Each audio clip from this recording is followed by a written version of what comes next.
Two people are behind bars after a historic drug bust in Pulaski County. And reaction to the Supreme Court's decision to overturn Roe v. Wade continues to ramp up nearly 1 week after the announcement. After a couple comfortable days, we got some changes on the way as we head into next week. Details straight ahead at 5:30. Dedicated to Southern and Eastern Kentucky, this is WYMT Mountain News at 5:30.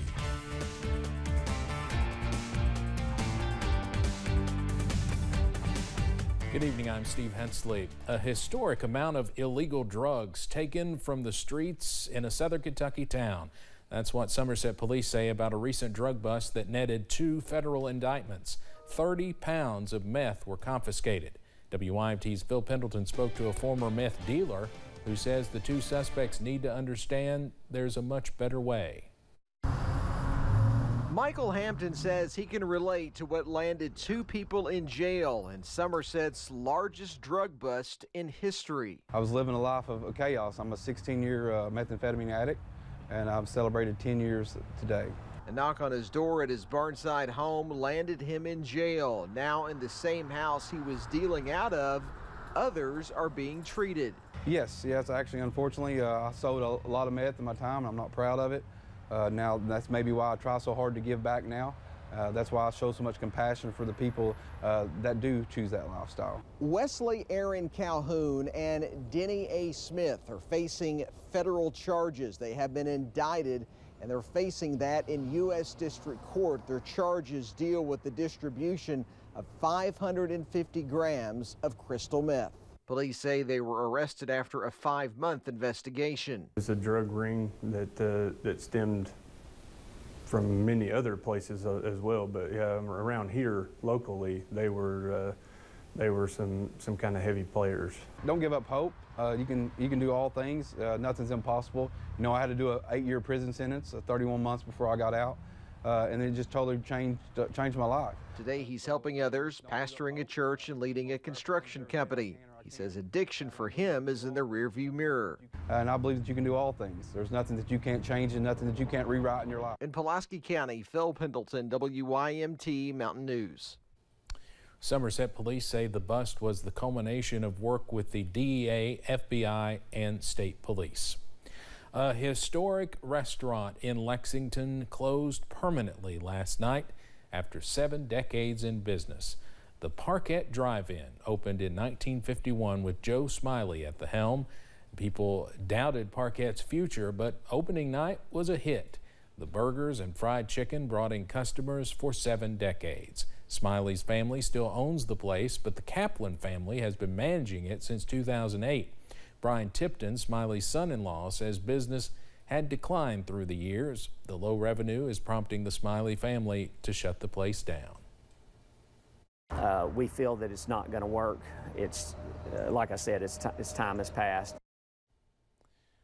Tipton says the Kaplan family asked to terminate their lease. Randy Kaplan, a former co-owner of the drive-in, says he and about 20 employees are now out of a job. He's asking people in the community to hire them.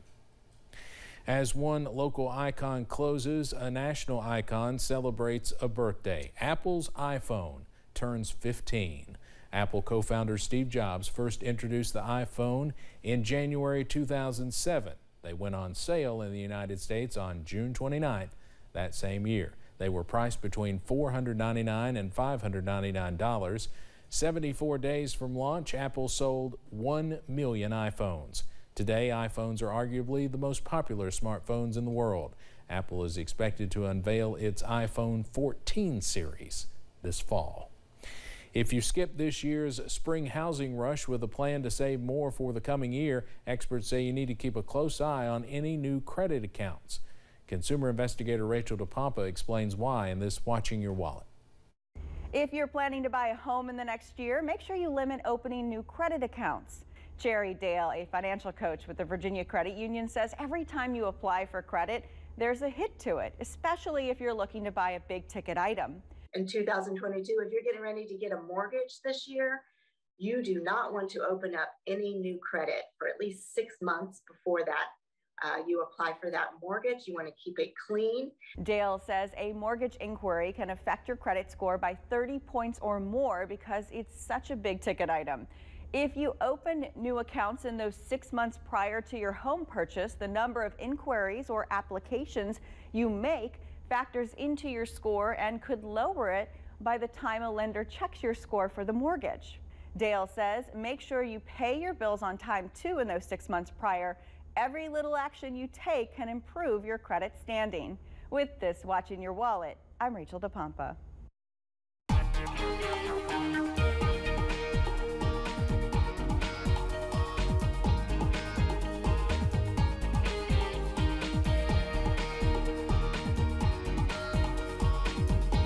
Well, it's been rather warm around the region today, and we've got more warm air on the way over the next couple of days that will take us into the holiday weekend. Unfortunately, we're going to be dodging some showers and storms as we head into it. Outside right now from I-64 at Moorhead, it's all quiet, not a cloud in the sky. As a matter of fact, it's absolutely beautiful along the I-64 corridor this evening. Buffalo Mountain camera here in Perry County, we're starting to see those clouds begin to diminish with the slow setting of the sun, but we're losing that daytime heating here shortly, though still at 88. Temperatures around the region, middle and upper 80s. How about low 90s? Irvin, London, Monticello, and Jonesville all checking in at 90 at this hour. Dew points, though, not off the charts. They are still in the mid 50s to upper 50s, so yeah, you'll feel it, but it's not quite terrible just yet. Pinpoint Doppler, a clean sweep around the region. You got to go well to our south before you run into any showers and storms.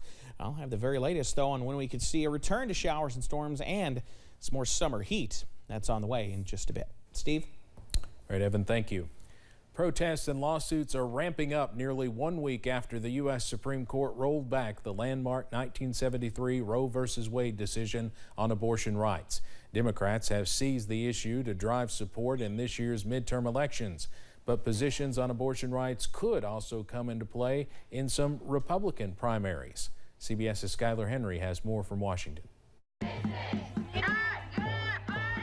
Protesters on Capitol Hill called on lawmakers to take action to protect abortion rights. Roe is dead, but we don't give up.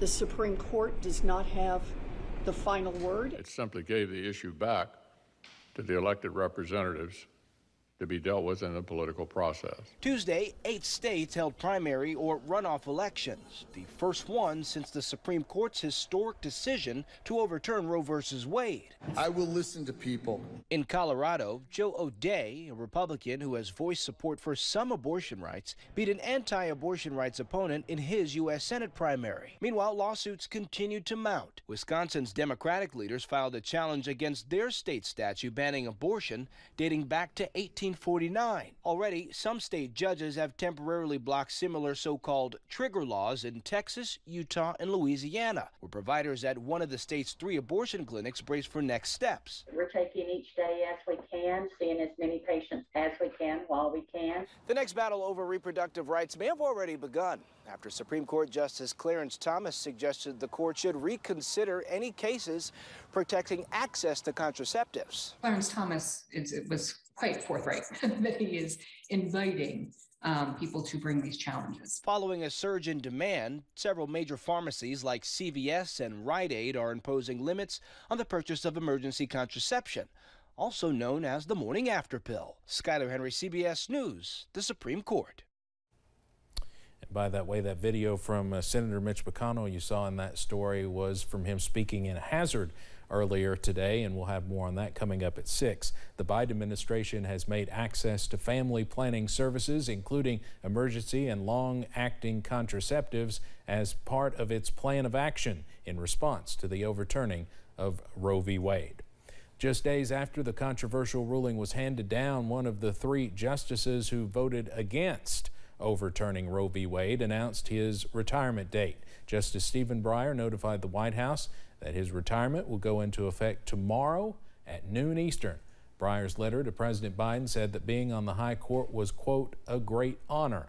He also added that Judge Ketanji Brown Jackson is ready to take the necessary oaths to start her service as the 116th judge to don the black robes. President Biden announced the U.S. is beefing up its military presence in Europe to act as a deterrent to Russia. The move comes as Finland and Sweden are about to become full NATO members after a deal was struck with Turkey over its objections to their inclusion. NATO also says collectively it will significantly increase the number of troops on standby from 40,000 to more than 300,000. President Putin has not succeeded in closing NATO's door. He's getting the opposite of what he wants. He wants less NATO. President Putin is getting more NATO.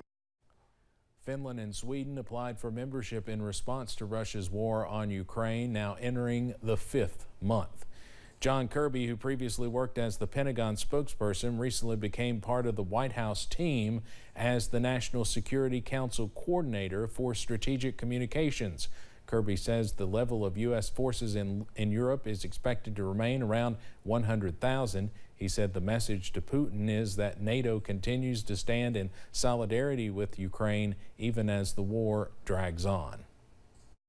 I mean, this will keep our levels of forces on the European continent at about 100,000. I would remind that before Mr. Putin invaded, we were at about 80,000, a mix of permanent-based and rotational. We're still going to keep a mix of permanent and rotational, and the president announced some additional permanent assignments there to Europe, but it's going to keep that level up about 100,000.